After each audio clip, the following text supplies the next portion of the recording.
Hello welcome back to our channel sisters జగత్. ఈ వీడియోలో నేను మల్టీగ్రెయిన్ పిండి ఇంట్లో ఎలా తయారు చేసుకుంటున్నానో షేర్ చేస్తున్నాను. వెరీ హెల్దీ అండ్ ఈజీ అండి.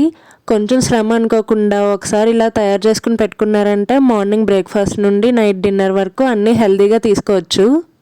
మల్టీగ్రెయిన్ దోశ, పూరి, చపాతీ, పుల్కా ఏదైనా ఇలా టేస్టీగా అయితే వస్తుంది పిండితో. ఇందులో యూజ్ చేసిన గ్రెయిన్స్ చాలా హెల్దీ అండ్ ఒక్కొక్క దానికి ఒక్కొక్క బెనిఫిట్ అయితే ఉంది. లైక్ వెయిట్ లాస్కి, షుగర్ కంట్రోల్కి, కాల్షియం అండ్ ఐరన్ పెంచడానికి అలా చాలా విధాలుగా ఉపయోగపడతాయి అన్నమాట. ఇది వచ్చేసి ఎప్పటికప్పుడు ఫ్రెష్గా తక్కువ క్వాంటిటీలో చేసుకోవడం బెటర్ అనమాట.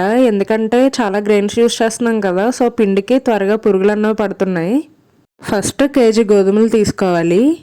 50 గ్రాముల చొప్పున రాగులు, జొన్నలు, సజ్జలు, పెసలు, శనగలు, అలసందలు, మొక్కజొన్న తీసుకోవాలి. ఓట్స్ ఒకటి 1/2 కేజీ తీసుకోవాలి. వీటన్నిటిని మరపట్టుకుంటే మనం మల్టీగ్రెయిన్ రెడీ అయిపోతుంది. ఓట్స్ చాలా టేస్ట్ అండ్ చపాతీలు అవి సాఫ్ట్గా రావడానికి యూజ్ అవుతాయి అనమాట.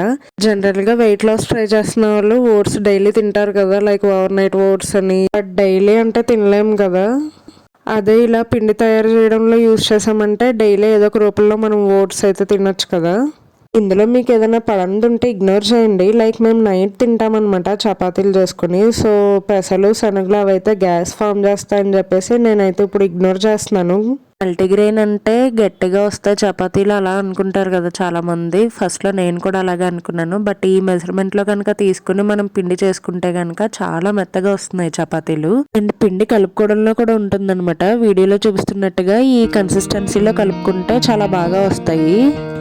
వీడియో నచ్చితే లైక్ చేయండి and subscribe for more videos. Bye bye.